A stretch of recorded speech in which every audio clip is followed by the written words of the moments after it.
오늘 말씀의 제목은 여호와께서 후대하실 때에 종을 생각하소서라는 제목으로 말씀을 나누겠습니다.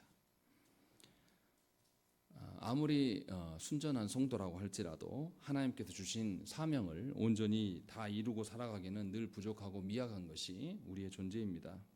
그래서 하나님의 도움 없이는 우리가 순종하는 것도 굉장히 어렵습니다.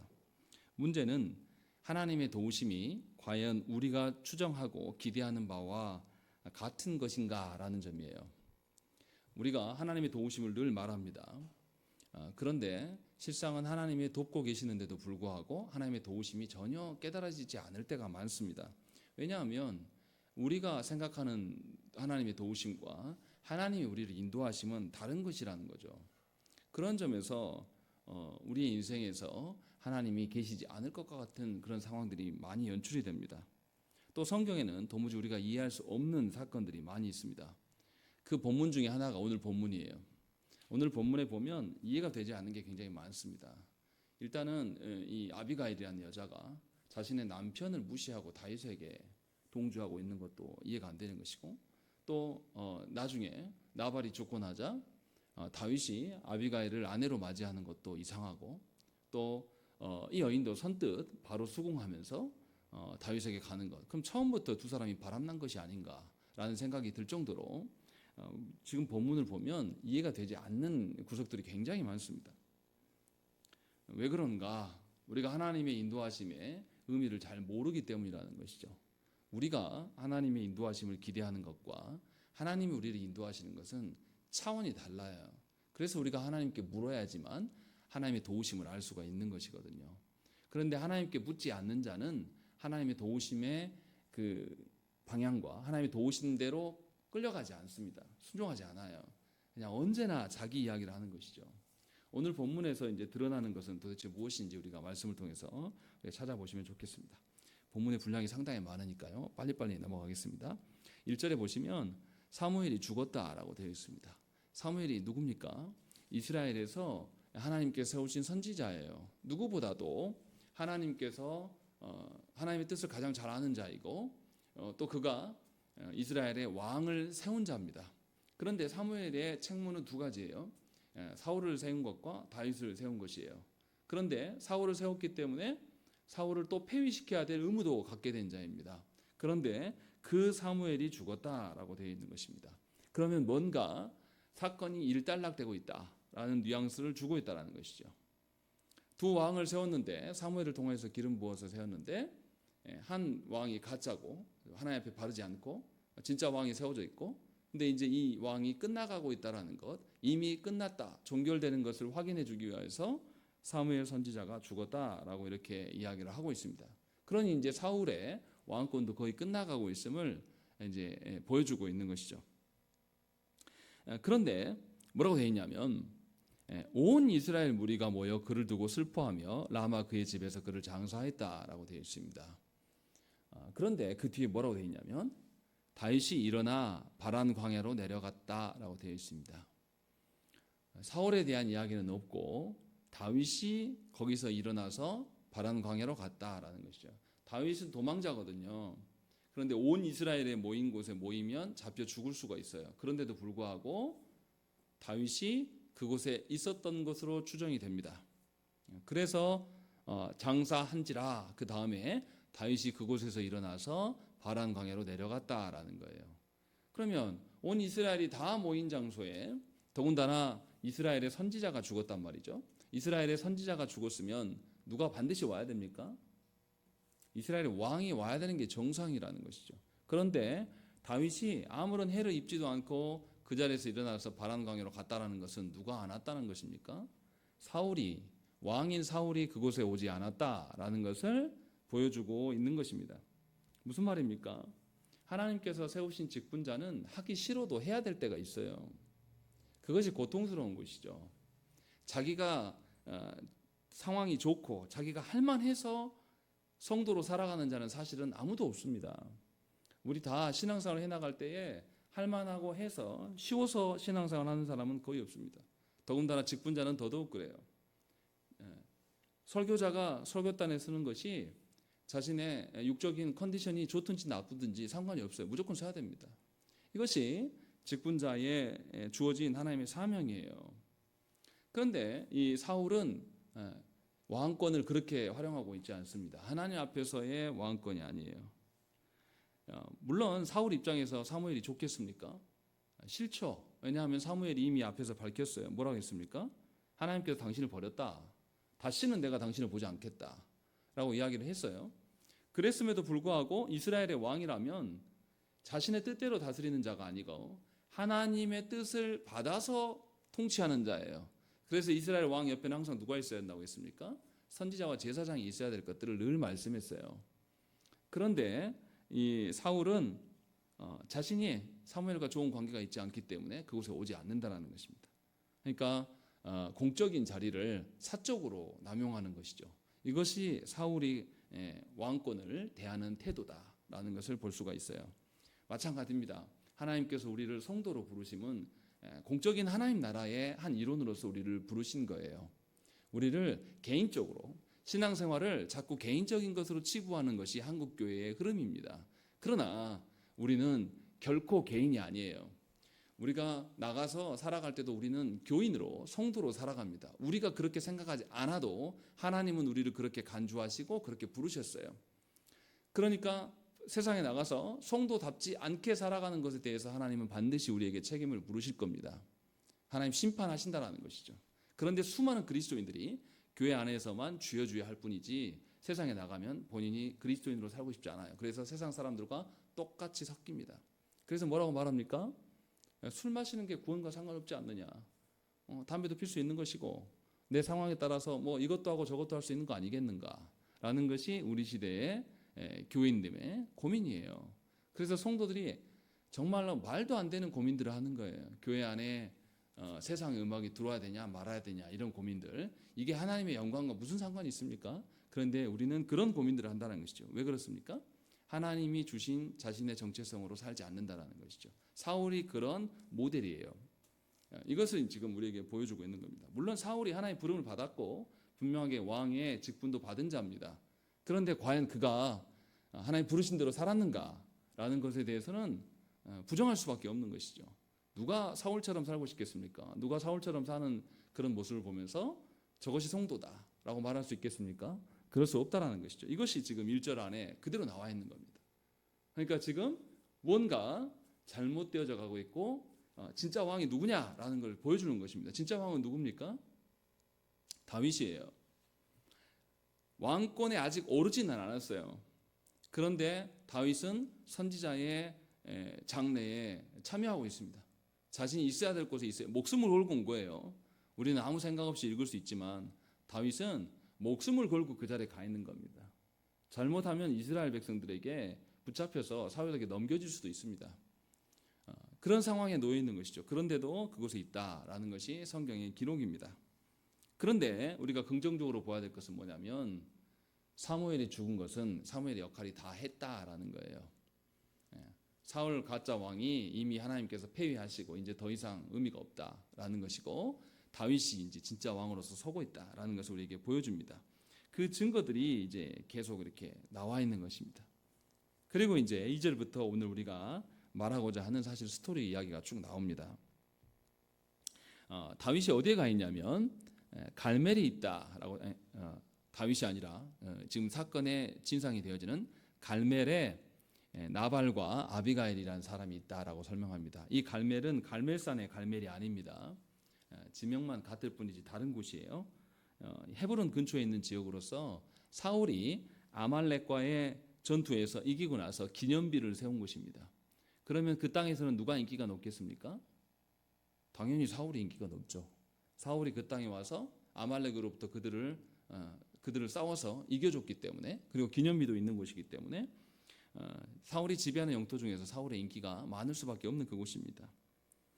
그런데 그곳에 다윗이 무언가를 구걸하러 뭔가를 이 나발에게 가서 소년들 10명을 보내면서 뭔가를 구했다라는 것입니다. 왜 다윗이 이렇게 했을까라는 것을 우리가 한번 생각을 해봐야 돼요. 다윗이 그냥 자기를 따르는 600명의 군사가 있기 때문에 물품이 없어서 그런 것인가? 아니면 나발이 정말로 부유하였기 때문에 좀 나눠달라고 요청한 것인가라는 것을 우리가 생각을 해봐야 됩니다. 그런데 성경은 뭐라고 되어 있습니까? 그냥 보낸 것이 아니에요. 먼저 나발의 그 무리들, 양떼들을 다윗이 지켰다고 말해요. 그래서 7절에 보시면 네게 양털 깎는 자들이 있다 함을 이제 내가 들었노라. 네 목자들이 우리와 함께 있었으나 우리가 그들을 해하지 아니하였고 그들이 갈멜에 있는 동안에 그들의 것을 하나도 잃지 아니하였더니라고 밝히고 있습니다. 분명하게 다윗은 먼저 그들을 재산을 지켜주고 선대하였다고 밝히고 있습니다. 그리고 이 말은 다윗의 주장만이 아니라 실제로 종들도 그런 이야기를 해요. 종들도 그 다윗으로 인하여서 자신들이 안전하였다라고 해요. 16절에 보시면 우리가 양을 지키는 동안에 그들이 우리와 함께 있어 밤낮 우리에게 담이 되어줬다, 울타리가 되어줬다라고 분명하게 밝힙니다. 그래서 종들의 증언도 일치되고 있어요. 분명하게 나발에게 무엇인가를 유익이 되고 있다는 것입니다. 그리고 나서 더 중요한 것은 뭐냐면 다윗이 뭐라고 시키냐면 5절에 보시면 다윗이 소년 10명을 보내면서 갈멜로 올라가 나발에게 이르러 내 이름으로 그에게 문안하라라고 이야기를 하는 것입니다. 다윗의 이름으로 나아가고 있다는 것이죠. 9절에도 그게 나와요. 다윗의 소년들이 가서 다윗의 이름으로 이 모든 말을 나발에게 말했다라고 이야기를 하고 있습니다. 이 말은 뭐 하는 겁니까? 그냥 무엇인가를 달라고 하는 것이 아니에요. 다윗은 왕권으로서 나발에게 먼저 선대하고 먼저 그들의 재산을 지켜주고 그들과 화친할 것을 도모하고 있는 겁니다. 그래서 그들에게 좋은 언약 관계를 수립하려고 이름을 걸고 있는 것입니다. 그래서 6절에 갈 때도 뭐라고 합니까? 그 부하게 사는 자에게 이르기를 너는 평강하라, 네 집도 평강하라, 네 소유의 모든 것도 평강하라. 여기서 평강은 무엇입니까? 하나님께서 언약 백성들을 지키시는 평강을 말하는 것입니다. 그냥 상대방 듣기 좋은 소리로 하는 소리가 아니에요. 여기서 평강이라는 것은 하나님께서 주시는 평안함을 말하는 것이죠. 하나님의 하나님께서 언약 백성들을 지키심과 같이 나와 너도 그러한 평강이 있기를 소망한다라고 하면서 화친을 요구하는 것이에요. 그냥 막무가내로 무엇인가를 뺏으려고 하는 게 아닙니다. 그렇게 해서 다윗이 이름을 걸고 지금 이 이야기를 하고 있는 겁니다. 그러니까 굉장히 다윗이 정중하게 요청하고 있는 것이고 다윗이 뭔가 자기의 처지가 궁핍하기 때문에 가는 것이 아니라는 거죠. 더군다나 이 지역은 누가 더 인기가 있는 지역입니까? 사울이 인기가 많은 지역이에요. 그런데도 불구하고 사울의 그 어떠함이 이제 아니라 다윗의 장래의 자신의 통치를 위하여서 다윗이 일을 하고 있는 것을 볼 수가 있습니다. 그런데 나발이 이제 어떻게 대합니까? 나발이 다윗의 그 요청을 거절합니다. 그냥 거절하는 게 아니라 아주 모욕 주면서 거절합니다. 10절에 뭐라고 합니까? 다윗은 누구며 이새의 아들은 누구냐? 이렇게 이야기하는 것이죠. 다윗이 누군데 그 이름 들먹이냐라고 이야기하는 거예요. 나발이 다윗을 모를까요? 모르지 않아요. 분명히 압니다. 그래서 그 뒤에 뭐라고 합니까? 요즘에 10절입니다. 요즘에 각기 주인에게서 억지로 떠나는 종이 많도다라고 이야기하는 것입니다. 지금 뭔 말하는 거고 있는 겁니까? 너 사울이 네 주인 아니냐? 사울 왕이 네 주인인데 너 거기서 도망한 사람 아니냐라고 하면서 다윗의 처지를 비꼬고 있는 거예요. 아주 조롱하는 것이죠. 그러니까 그냥 정중하게 거절한 것도 아니고 이 나발이 아주 다윗을 노예로 전락시키면서 말하고 있는 거예요. 다윗이 앞에서 계속 어떻게 살았습니까? 자기의 자리로 돌아가려고 계속 애를 썼어요. 그래서 사울이 자기를 2번이나 단창을 던져서 죽이려고 했을 때도 자신이 있어야 될 것이 궁궐이기 때문에 요나단에게 다시 요청합니다. 내 자리로 돌아갈 수 있는가 확인해달라. 그래도 갈 수가 없었고 다시 자기가 사울을 죽일 수 있는 그런 권한이 있었음에도 불구하고 죽이지 않아요. 그렇게 철저하게 하나님의 것을 존중하면서 자신의 위치를 찾아온 다윗이에요. 그런데 그 다윗에게 뭐라 그러냐면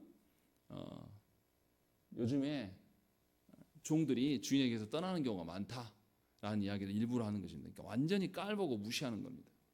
다윗이 얼마나 화가 났을까요? 다윗이 아마 억울하기도 하고 원통하기도 했을 거예요. 그런데 이제 10절에 보세요. 11절에 이 나발의 교만함이 더 많이 나옵니다. 뭐라고 나오냐면 내가 어찌 내 떡과 물과 내 양털과 깎는 자를 위하여 잡은 고기를 가져다가 어디서 왔는지도 알지 못하는 자들에게 주겠느냐라는 것이죠. 뭐 이름도 없는 아무개들에게 내가 나의 어떠함을 주겠느냐. 여기서 반복되는 게 뭡니까? 내가 내 떡과 물과 내 양털 깎는 것들 이렇게 말하면서 계속 나발은 무슨 이야기냐면 자기의 주권을 말해요.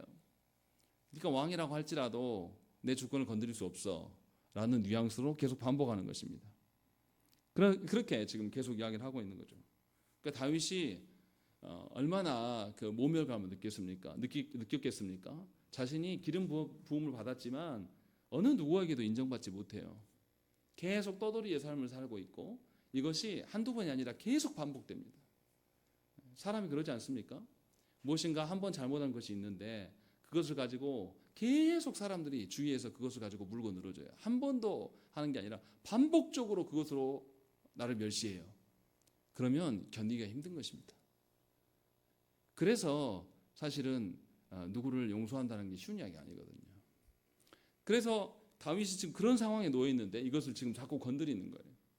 그러면서 아무것도 아닌 자가 자기가 왕보다 높다라고 이야기합니다. 그래서 보시면 36절의 말씀 그 뒤로 가보시면 뭐라고 되어 있습니까? 아비가일이 나발에게로 돌아오니 그가 무슨 잔치를 벌이고 있다요? 왕의 잔치와 같은 잔치를 그의 집에서 벌였다. 나발이 스스로 뭐라고 생각하는 것이죠? 내가 다윗도 이길 수 있는 나는 그런 왕 같은 존재다라고 교만을 떨고 있는 겁니다. 이것이 지금 다윗이 마주하고 있는 현실이에요. 얼마나 다윗의 마음이 분노가 치밀었겠습니까? 지금까지 참아오고 지금까지 힘겹게 왔던 것들에 대해서 이 다윗의 연약한 부분들을 건드리고 있는 것이죠. 그런데 다윗이 이것에 넘어가고 있어요. 13절의 말씀을 읽겠습니다. 시작.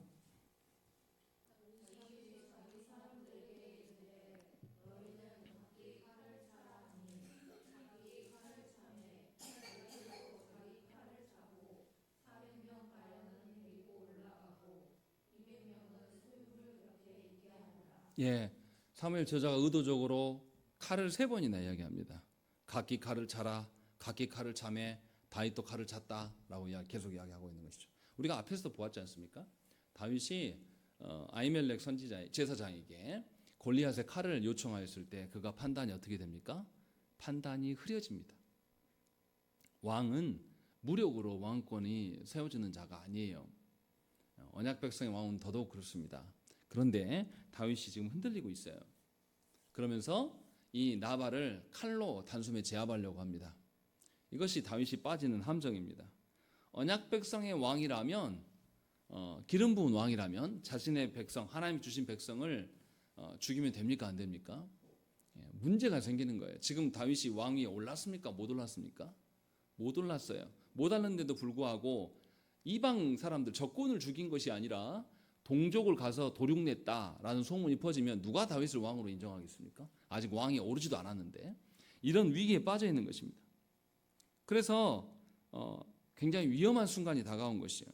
물론 다윗이 이렇게 한 것은, 이렇게 분노하는 것은 인간적으로는 이해가 돼요. 얼마나 억울하겠습니까? 얼마나 도망자의 삶을 살아가는데 계속해서 너는 사울의 종놈이 아니냐, 종놈이 여기 있으면 되냐라는 이야기를 계속 들으면 사람이 어떠겠습니까?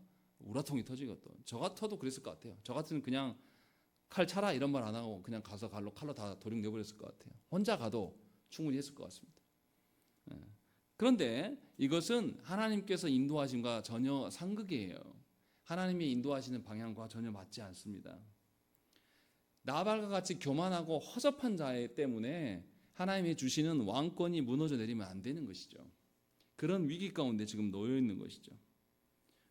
이처럼 신앙인들, 아무리 신앙이 좋은 사람도 의외로 아주 작은 일로 넘어질 수가 있습니다. 아주 작은 일로 넘어질 수 있고 다윗도 그런 상황에 지금 처해 있는 것입니다. 그때에 이제 무슨 일이 일어납니까? 14절부터 다른 사건이 벌어져요. 하인들 가운데 하나가 나발의 아내 아비가일에게 말하였다. 그리고 이 말에 대해서 지금 다윗이 어떠한 상황, 칼을 차고 무기를 차고 있다는 소식을 안주인, 여주인에게 지금 말하고 있다는 것입니다. 이게 다행스러운 점이에요. 나발에게 말하지 않은 것이. 왜 그렇습니까? 나발이 그렇게 온다고 해서 어떻게 대처했을지는 알 수가 없어요. 근데 이게 다행스러운 의미가 뭘까요? 나발의 집안이 살게 되어서 다행스럽다는 의미를 제가 말하는 것일까요? 아니면 다른 의미일까요? 다른 의미입니다. 나발은 결국 죽어요. 하나님의 종에 대해서 분노를 유발하고 이렇게 교만을 떨었던, 본인이 왕처럼 행동했던 것 때문에 하나님 치셔서 죽습니다. 그런데 지금 제가 다행스러웠다는 것은 뭐냐면 하나님께서 누구를 지키십니까? 다윗을 지키고 계신다라는 것이죠. 그래서 종들이 나발에게 가지 않고 아비가일에게 가고 있는 거예요. 그래서 아비가일이 어떻게 합니까? 이제 종들에게 준비를 시켜요. 다윗이 오는 것에 대해서, 원래 처음 요청했던 것들에 대해서 충분히 먹을 것을 준비하고 거기에서 이제 엎드려서 뭔가를 강구하기 위해서 태도를 바꿉니다.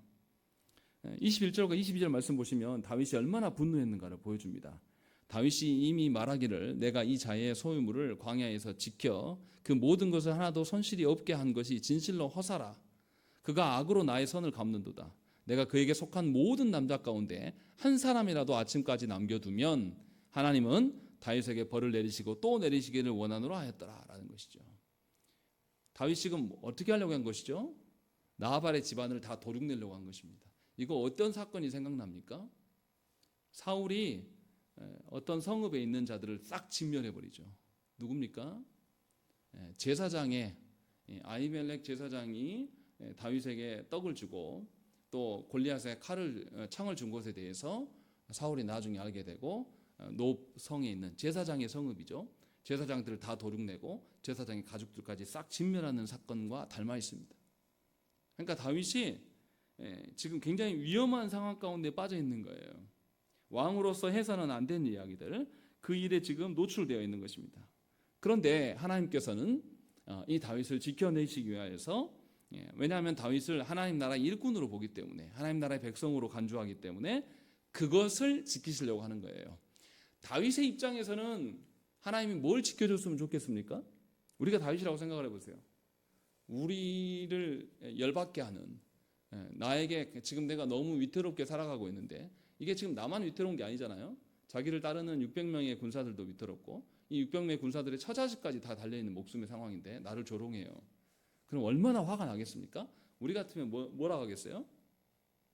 저 나발 저 자식 하나님 죽여주시고 좀 사울 좀 처리 좀 해주세요 하나님. 아마 우리 이렇게 말할 겁니다. 이것이 하나님의 인도하심이라고 생각할 거예요, 우리는. 그런데 하나님의 인도하심 그것이 아니다라고 성경은 우리에게 말씀하고 있는 겁니다. 하찮은 감정 하나 때문에 하나님께서 인도하심을 다윗이 지금 보지 못하고 있는 거예요. 그것이 이제 다윗의 충격적인 사건이에요. 왜 그렇습니까? 성도된 우리가, 아무리 우리가 성도가 되었다 할지라도 우리의 그 판단력이란, 우리의 분별력은 굉장히 어리석은 것입니다. 한없이 부족해요. 그런데도 우리는 어떻게 합니까? 우리가 살아갈 때에 살아가는 것에 대한 그 결정과 근거를 판단할 때 다 내 판단을 존중합니다. 누구보다도 내 판단을 존중해요. 객관적인 이런 거 필요 없어요. 다 자기 판단을 존중합니다. 그래서 그 판단의 근거하에서 내 감정이 작동해요. 그래서 나의 판단 자체가 이미 틀려 있는데 내 판단을 근거로 인해서 내 감정이 막 이렇게 솟구치는 것이죠. 그리고 자신이 옳다라고 말합니다. 그런데 우리가 그런 상황에 빠지면 판단이 바로 교정이 되던가요? 사람이 감정이 건드려지면 판단 교정 안 돼요. 저도 그렇습니다. 아무리 설교자라고 한다 할지라도 감정까지 건드려지고, 근데 그 감정까지 건드려지는 그 시작의 판단이 뭐냐면 내 것인데 내 판단이 이미 틀려 있는 거예요. 그것을 근거로 인하여서 우리가 분노하기도 하고 슬퍼해요. 그리고 우리는 우리의 감정을 굉장히 존중합니다. 어떠한 것보다도 우리의 감정을 존중해요. 그래서 우리의 판단과 우리의 감정과 우리의 의지는 좋은 결과를 가져올 수가 없습니다. 그런데 우리는 너무나도 그것을 신뢰해요. 하나님은 우리의 그런 것을 너무나 잘 아십니다. 하나님께서 우리를 지키고자 하는 것은 우리의 감정, 요동하는 그 감정을 달래주고 위로해주는 그 지킴을 말하는 것이 아니에요. 우리의 감정이 좀 상하고 우리의 판단이 어리석어도 하나님께서 우리를 지키고자 하는 것은 우리를 하나님 나라 백성으로 지키시기를 원하시지, 이 땅에서 사람들 앞에서 억울함을 해소하시는 그런 방식으로 우리를 지키시는 것이 아니라는 것입니다. 그런데도 수많은 성도들이 하나님 나라의 백성으로서 하나님께서 주시고자 하는 하나님 나라의 일원으로서의 정체성에 대해서는 무관심해요. 다 뭐냐면 이 땅에서 내 마음과 내 육신의 삶과 이런 것들에만 관심이 있고 이것을 해결해 주셔야지 하나님이 나를 도우신다고 생각하는 겁니다. 이것이 큰 오류예요. 하나님은 우리가 하나님 나라 백성에서 제외되지 않기를 원하시는 거예요. 목회자인 제가 설교하는 목적도 다 거기에 있는 겁니다. 죄송하지만 제가 여러분들의 인생의 삶에서 성공이라든지 안정됨이라든지 제가 보장할 수 없어요.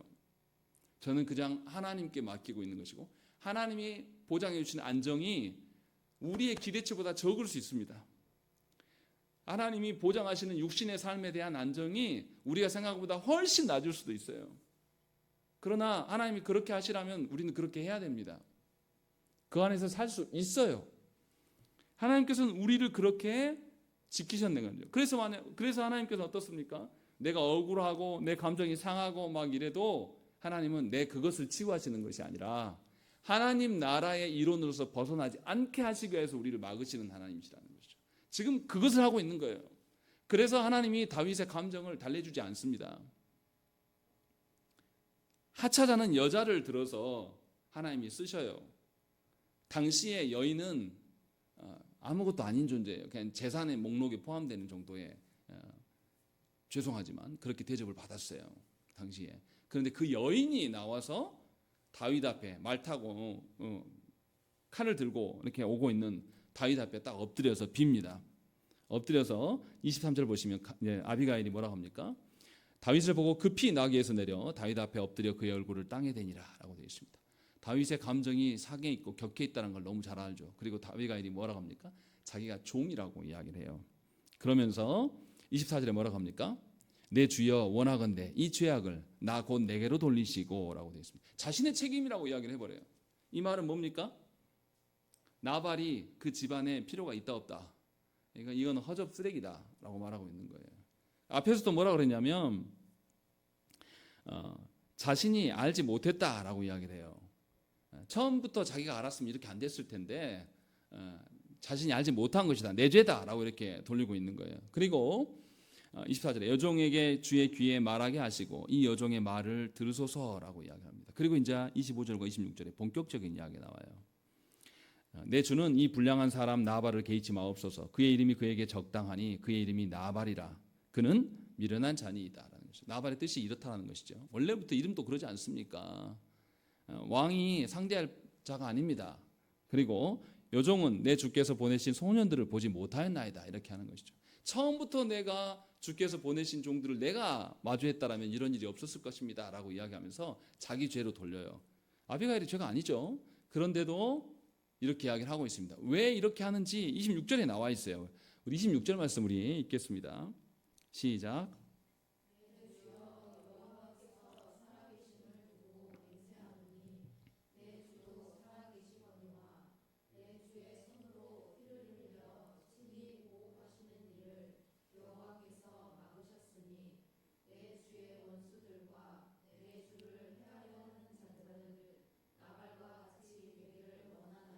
예, 아비가일이 중요한 이야기를 합니다.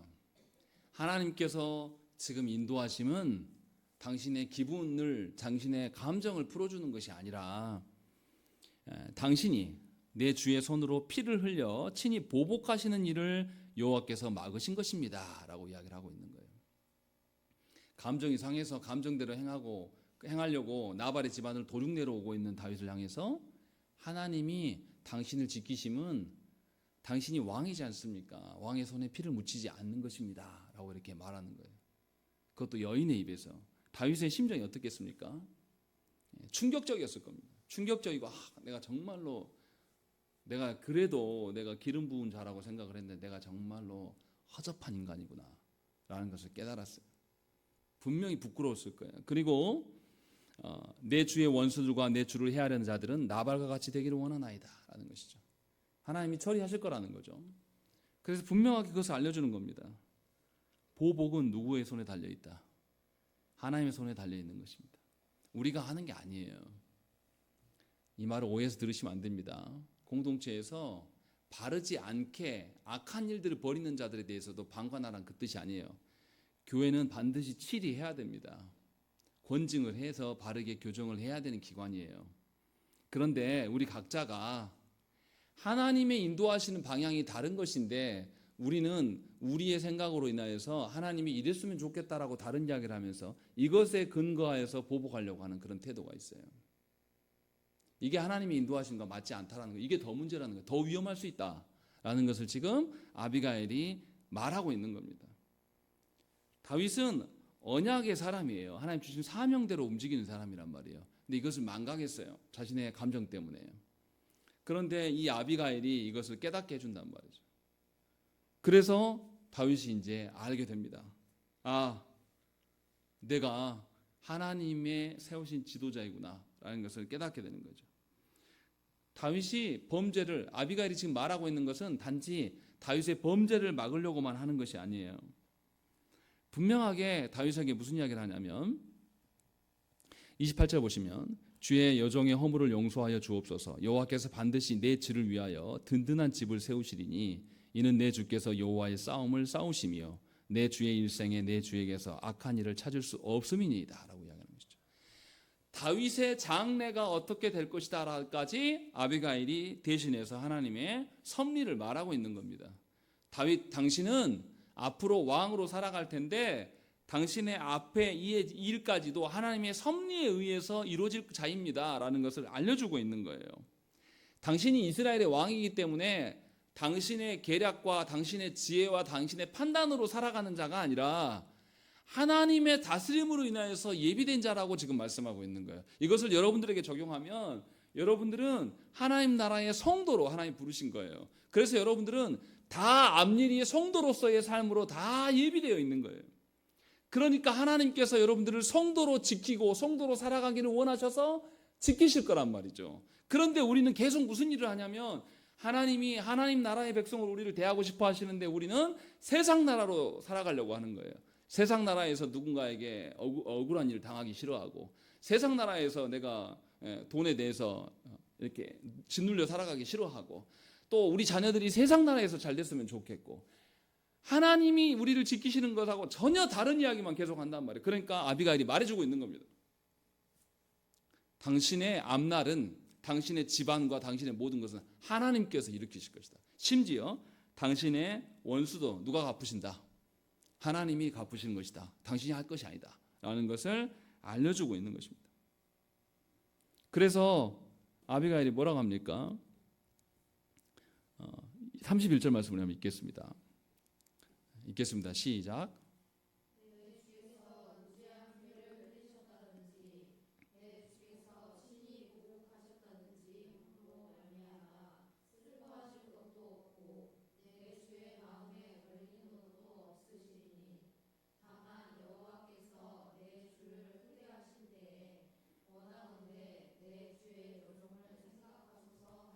예, 아비가일이 참 믿음의 사람이라는 게 여기서 드러나는 거예요. 하나님께서 당신 다 지키셔서요. 피 흘릴 것도 없고 아무것도 없습니다. 얼마나 좋습니까? 그리고 그 다음에 뭐라고 하냐면 다만 여호와께서 내 주를 후대하실 때에 원하건대 누구를 기억해 달라고요? 나 같은 것, 나 같은 그 아무것도 아닌 계집종을 기억해 주십시오라고 이야기합니다. 이 아비가일은 뭐 하고 싶은 거예요? 다윗과 함께 하나님 나라의 일원으로 살아가고 싶은 거예요. 하나님 나라의 백성으로 살아가고 싶은 거예요. 그래서 이것을 기억해 주라 라고 이렇게 다윗에게 호소하고 있는 겁니다. 그러니까 하나님께서 아비가일을 시켜서 사용하심, 다윗의 범죄를 막으시고 다윗의 앞날의 일들도 하나님께 있음을 다 선포한 뒤에 아비가일은 거기다가 자기의 소원을 붙인 거예요. 저도 하나님 저 같은 것도 하나님 원하시면 주의 나라의 일원으로서 살게 해주십시오 라는 이야기를 거기다 첨가하고 있는 거예요. 그러니까 이 여인이 하나님의 인도하심이 무엇인지를 너무 잘 아는 여인이에요. 하나님의 인도하심이 곧 나의 갈 길이다. 이것이 일치된 사람이에요. 그래서 이것을 지금 구하고 있는 것입니다. 얼마나 이게 아름다운 성도의 모습입니까? 하나님의 주권을 철저하게 인정하고 지금 다윗이 자기 집안 쳐주기로 오는 거예요. 잘못하면 자기도 죽어요. 근데 목숨을 걸고 다윗 앞에 뛰어들어서 엎드린단 말이죠. 그리고 하나님께서 명하신 바를 다 전달해요. 전달로 끝나는 게 아니라 저도 다윗 당신의 길을 따르고 싶습니다 라는 이야기를 지금 하고 있는 거예요. 하나님께서 보시기에 얼마나 기뻐하셨겠습니까? 하나님께서 이 여인을 통하여서 교정하심이 무엇인지를 다윗은 분명히 보았을 거예요. 아무리 훌륭한 성도라고, 아무리 훌륭한 직분자라고 할지라도 하나님께서 지키시지 않으면 우리는 우리의 본분을 온전히 지킬 수가 없는 그런 존재들입니다. 다윗은 반복되는 위험으로 인해서 굉장히 예민해지고 초조해진 상태로 있었을 거예요. 얼마나 그의 심경이 두려웠겠습니까? 우리도 그러지 않습니까? 고되고 고된 일이 반복되면 어떻게 돼요? 문만 세게 닥쳐도 우리도 화들짝 놀래요. 뭔가 심경이 예민해지고 뭔가 초조해지면 누구나 다 그렇게 되는 것이죠. 그래서 다윗이 잘못하면 조직폭력배처럼 깡패처럼 이 나발에게 뭘 좀 주러 달라고 했다가 나발이 거절당해서 다 보복하는 그런 방식으로 완전히 양아치로 전락할 수가 있었어요. 그런데 하나님께서는 그런 다윗을 어떻게 하십니까? 그래도 여전히 하나님 나라의 사명자로 인정해 주고 있고 여전히 왕으로 대하고 계신다는 것입니다. 이것이 복이에요. 우리 스스로 완전할 수 없어요. 우리는 언제나 넘어지고 오해하고 감정을 엄한 데 쓰고 우리는 늘 그런 존재입니다. 그런데 우리는 그래서 하나님을 향해서 원망하기도 하고 하나님을 저주하기도 합니다. 그런데 하나님은 그런 우리들을 여전히 뭐로 보십니까? 하나님 나라의 성도로, 하나님 나라의 백성으로 여전히 우리를 간주하고 계신다는 것이죠. 그러니 우리가 어느 선은 넘지 말아야 됩니까? 성도로서의 마지노선은 우리가 항상 지켜야 되는 것이에요. 아무리 내 마음이 괴롭고 내 인생에서 어려운 일이 생겨도 성도로서 내가 있어야 될 자리는 지켜내야지 회복의 길이 보입니다. 성도로서 예배까지도 포기하고 사라져버리면 더 이상 회복할 길이 어디 있습니까? 그가 어디에서 하나님의 뜻을 찾을 수 있겠습니까? 우리는 하나님의 말씀 외에는 하나님의 뜻을 알 길이 없어요. 하나님께서 우리를 그래서 교회 되게 하시고 교회에 두신 것이죠. 그래서 어떤 일이 있어도 최소한의 우리가 성도로서의 자리를 지켜나갈 때에 회복을 꿈꿀 수가 있는 것이에요. 그래서 제가 항상 그렇게 이야기를 해요. 여러분도 아시다시피 우리 교회에서도 있다가 적응 못하고 나가신 분들 있잖아요. 그분들에게 제가 항상 말씀드려요. 우리만 교회 아닙니다. 다른 데 가셔서 신앙생활 잘 하십시오. 저를 미워하는 건 상관없고 가셔서 신앙생활 잘 하시면 됩니다. 그게 제가 바라는 전부입니다. 꼭 말해요. 그러나 듣지 않죠. 이미 마음이 상했는데 듣겠습니까? 근데 기도는 해요. 제발 잘 저분이 좋은 교회에 정착할 수 있기를, 그래서 성도로 살아갈 수 있기를 그렇게 하나님께 기도해요. 분명하게 우리가 하나님이 주신 사명과 하나님이 주시는 그 성도로서의 그 정체성을 포기할 때 우리는 모든 것을 잃습니다. 분명하게 이것을 오늘 말씀을 통해서 우리에게 알려주고 있는 것입니다. 그러니까 저와 여러분들이 깨달아야 돼요. 그때 다윗이 이제 아비가일의 말을 듣고 어떻게 합니까? 32절 말씀을 읽겠습니다. 읽겠습니다. 시작.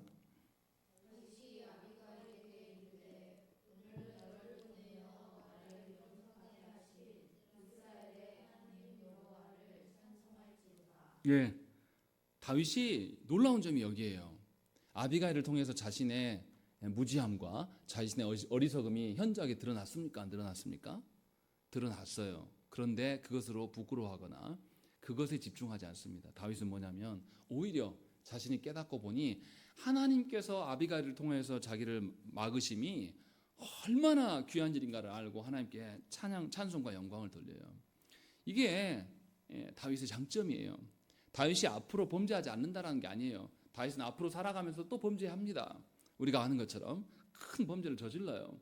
그러함에도 불구하고 하나님께서 말씀의 사역자를 통해서 보내셨을 때 그 다윗이 즉시 회개해요. 자신의 체면이나 자신의 이름값이 땅에 떨어진 것에 대해서 슬퍼하는 자가 아니라 그것이 온 천하에 다 공개되더라도 하나님이 자신을 지키심에 대해서 다윗은 감사하는 것이죠. 그것이 지금 드러나고 있는 거죠.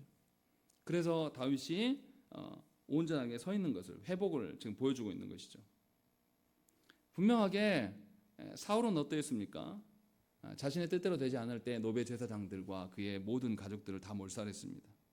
그런데 하나님께서는 아비가일을 통해서 다윗을 그 구렁텅이에 빠질 뻔한 다윗을 하나님 건지신 것이죠. 그래서 사울과 구별되는 겁니다. 다윗 자체가 그래서가 아니에요. 착각하시면 안 됩니다. 하나님께서 그를 지키셨기 때문이라는 것이죠. 그래서 우리가 분명하게 알아야 돼요. 우리의 회복은 하나님께 있지 우리에게 있지 않습니다. 그래서 마음이 괴롭고 어려울 때 더더욱 하나님께 구해야 됩니다. 근심이 나를 짓누르고 내 마음이 절망으로 휩싸일 때 더더욱 하나님께 구해야 됩니다. 기계적으로라도 하나님께 구해야 돼요. 그것이 우리가 살 길이에요. 그것이 우리가 회복할 길이라는 것을 보여주고 있는 것이죠. 그리고 이제 36절 이후에는 나발이 어떻게 되었는가라는 것. 왕의 잔치와 같은 잔치를 베풀고 거기에 취해 있을 때 아비가일이 술이 깨자 그 다음에 말해줘요. 37절에 그의 아내가 그에게 이 일을 말하며 그가 낙담하여 몸이 돌과 같이 되었다라고 되어 있습니다.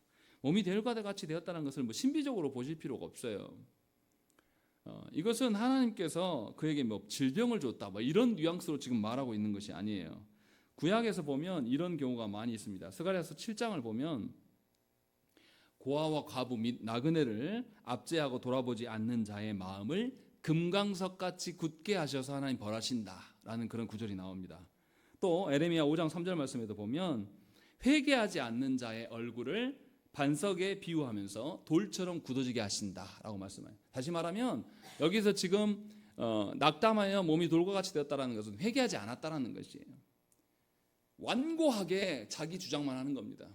완고하게 자신의 처지만을 말해서 낙담하는 거예요. 지금이라도 회개하면 하나님께서 기회를 여시거든요. 그런데 나발은 그럴 생각이 없는 겁니다. 요 차이예요. 하나님의 사람들은 하나님께서 부르실 때에 자신의 체면이나 이름값이나 다 던져두고 하나님 앞에서 회개합니다. 그리고 이런 자신을 하나님께서 여전히 포기하지 않으신 것에 대해서 감격하고 영광을 돌려요. 그러나 하나님의 사람이 아닌 사람들 어떻습니까? 끝까지 자기 이야기합니다. 끝까지 자기 처지나 상황을 누가 아냐, 내 감정을 누가 아냐, 나는 이렇다, 회개하지 않아요. 그래서 낙담하여 돌과 같이 되었다라는 것이죠. 에레미야에서의 말씀에도 나와요. 고기와 같은 연한 마음이 되어야 된다. 돌과 같은 마음이 될 때 하나님께서 처벌하실 것에 대한 이야기를 하는 거예요. 그러니까 우리가 알아들어야 됩니다. 하나님의 인도하심이 우리의 기대와 달라요. 그러면 우리 마음이 상하죠. 그때 우리가 하나님께 엎드려야 됩니다. 하나님의 도우심으로 우리의 마음이 연한 부드러운 살코기처럼 하나님 앞에 회개해야 되어질 수 있도록 그것을 간구해야 되는 것입니다. 이게 하나님의 다스리심이에요. 이제 마지막으로 39절부터 44절의 말씀에 이상한 말씀이 정말 이해가 되지 않는 말씀이 많아요. 뭐라고 되어 있습니까? 나발이 죽자 다윗이 어떻게 합니까? 바로 아비가일에 가서 청혼해요. 그리고 아비가일은 어떻습니까? 바로 승낙해버려요. 이거 우리 시대 정신으로 이해가 됩니까? 아니 남편이 죽었는데 한 달도 안 돼서 바로 시집 가버려요. 그럼 우리가 뭐라고 하겠습니까? 그 사람 보고 다 욕할 겁니다. 그래서 요즘에 막 그런 거 있잖아요. 연예인들 A 남자 연예인이 B랑 사귀는 도중에 다른 여자를 사귀었다. 이건 뭐라 그러죠? 환승연애? 환승연애 하면서 저런 인간 말종 같은 존재 막 하면서 욕한단 말이에요. 근데 꼭 그런 것처럼 보여요. 오늘 말씀에 보면. 정말 그런 것인가? 라는 걸 생각을 해봐야 돼요. 다윗이 아비가일을 아내로 맞이한 이유가 뭘까요? 이제 나발이 죽었으니까 재산이 누구 게 됩니까? 아비가일 것이 되니까 다윗이 재산을 노리고 이 여인을 데려와야 된다. 이렇게 해석하는 신학자도 있습니다. 정말 그랬을까요? 그러면 오늘 본문의 맥락하고 맞습니까? 아니에요. 이 여인이 분명하게 뭐라 그러냐면 여호와께서 당신에게 후대하실 때 누구를 기억해달라. 나를 기억해달라고 한 거예요. 그러니까 다윗이 너무 잘한 거예요. 이 여인은 나와 함께 하나님 나라를 이뤄갈 수 있는 여인이구나. 나와 함께 하나님 나라의 이론으로 살아갈 수 있는 정말로 하나님의 뜻을 알고 하나님의 다스림을 아는 자구나라는 것을 깨닫고 그 여인을 부른 거예요. 그런데 여기서 오해하지 말아야 될 것은 뭐냐면 그러면 우리도 그렇게 해도 되는가? 남편 죽고 나면 바로 시집가도 되는가? 요 말 하는 게 아니에요.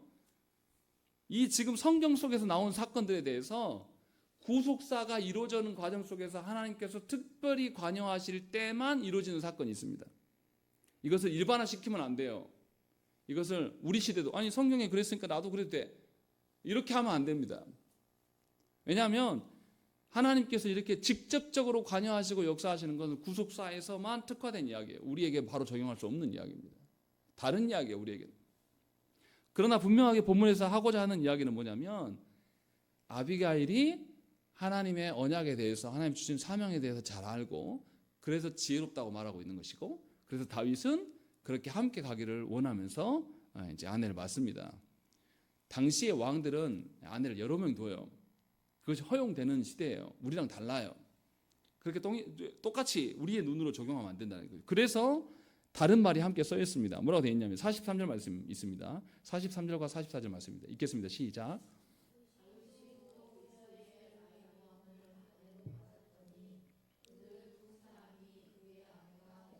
예, 여기서 보면 아비가일 말고도 다윗이 이스라엘 아히노암을 아내로 맞았다라고 되어 있습니다. 분명히 이 아히노암이 어떤 사람인지 우리는 몰라요.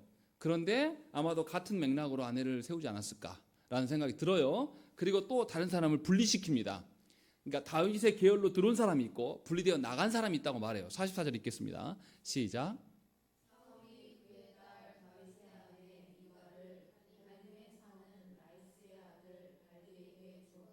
예, 충격적이게도 이미 다윗은 누구랑 혼인했습니까?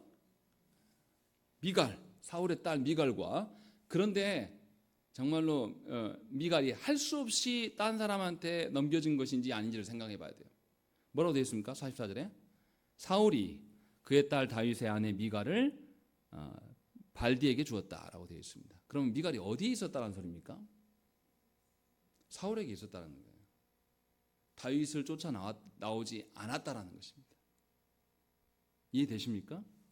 지금 사무엘서 저자는 무슨 말을 하고 싶은 거냐면 하나님의 언약을 따라서 하나님의 사명대로 따라가는 사람이 있고 아무리 왕이라고 할지라도 왕의 딸이라고 할지라도 하나님의 사명대로 가지 않고 자신의 안위에 서 있는 자가 있다라는 것을 구별짓고 있는 겁니다. 그래서 아비가일과 아히노암은 다윗의 아내가 되었고 원래 다윗의 아내였던 미갈은 딴 사람에게 주어지게 됐다라고 이렇게 설명하고 있는 겁니다. 우리에게 경고하고 있는 말씀이기도 해요. 하나님께서 우리의 인도하심은 하나님 나라로서 하나님 나라 백성으로서 하나님 나라 일꾼으로서 교회로서 성도로서 우리를 지키시고 보존하시는 것이지 우리가 기대하는 방식으로서 세상에서 우리 일이 잘 되고 세상에서 우리의 이름이 높아지고 남들에게 굴복당하는 것이 아니라 남들 위에 서서 잘 되는 것을 위해서 하나님 우리를 인도하시지 않아요. 그런데도 여전히 우리가 그것에 빠져 있는 성도들이 꽤 많습니다. 그리고 예수 믿으면 복받고 잘 된다라고 말해요. 이것은 하나님의 다스림을 하나님의 인도하심을 누가 가리는 것입니까? 교회된 자들이 가리고 있는 거예요. 한국교회에서 얼마나 이 소리 많이 합니까? 기복주의. 예수 믿으면 만사형통한다. 그 만사형통이라는 건 어떤 의미입니까? 하나님 나라 백성으로 살아감에 있어서 결코 넘어지지 않고 하나님께서 그를 끝까지 지키신다는 그 만사형통을 말하는 건데 그것을 가져다가 이 땅에서 부자 되고 자녀가 잘 되고 복 받는다, 물질의 복을 받는다 말 헛소리들 막 하는 거예요. 그렇게 말하는 사람들은 뭐 하는 겁니까? 하나님의 다스림을 가리우고 있는 사람들이에요. 이 사람들이 조교 안에 압도적으로 많기 때문에 수많은 성도들이 무슨 기도를 하냐면 거짓된 기도를 계속하면서 왜 하나님의 다스림이 내 기대와 맞지 않는가 이거로 인하여서 계속 근심하면서 울고 있는 겁니다. 그래서 성도가 되었음에도 불구하고 자신의 정서를 하나님께 맡기지 못해요. 성도가 되었음에도 불구하고 자신의 인생을 하나님께 맡길 줄을 몰라요. 성도가 되었음에도 불구하고 하나님께서 주신 가정을 결코 하나님께 맡기지 않습니다. 자신이 다 해야 돼요. 그래서 우리의 인생이 비극적인 것입니다. 그래서 우리의 인생이 하나님이 후대하실 때에 우리가 기억되지 않는 겁니다. 분명하게 알아들으셔야 됩니다. 하나님께서 후대하실 때에 여러분들의 이름이 하나님의 이름 앞에 나와야 돼요. 하나님의 입술에 불리워져야 됩니다. 하나님이 후대하실 때 누구보다도 내 이름이 같이 붙들려 나와야 돼요. 그것이 여러분이 살 길이에요. 이 아비가일 같은 고백이 있어야 됩니다. 아비가일이 나발하고 살면서 행복했을까요? 이렇게 주제 파악 못하고 이렇게 아둔한 자인데 이 아둔한 자가 부유한 건 믿고 설쳐댔는데 이 가정을 아비가일이 얼마나 이 모양 저 모양으로 지키고 살아왔을까? 얼마나 그 여인의 수고와 애씀이 있었겠어요. 성경은 말하지 않지만 그것을 끝까지 지키고 그렇게 힘겹게 살아왔으나 하나님의 어떠하심을 봤을 때에 그녀는 자기도 미천한 자기도 그 계열에 서기를 소망했고 하나님이 그를 건지신 거예요. 이 땅에서 형편없이 살 수도 있습니다. 이 땅에서 이름 없이 살아갈 수도 있어요. 저도 늘 고민이에요. 목회하는 것이 언제까지 이럴 것인가 라는 고민을 안 할 수가 없어요. 저도 하고 있습니다. 늘. 그런데 하나님이 이렇게 미천하게 사람들로부터 무시받으면서 밟히면서 평생 그렇게 살라고 하면 살아야 됩니다. 그래도 하나님의 후대하심이 우리 가운데 있다라는 것이죠.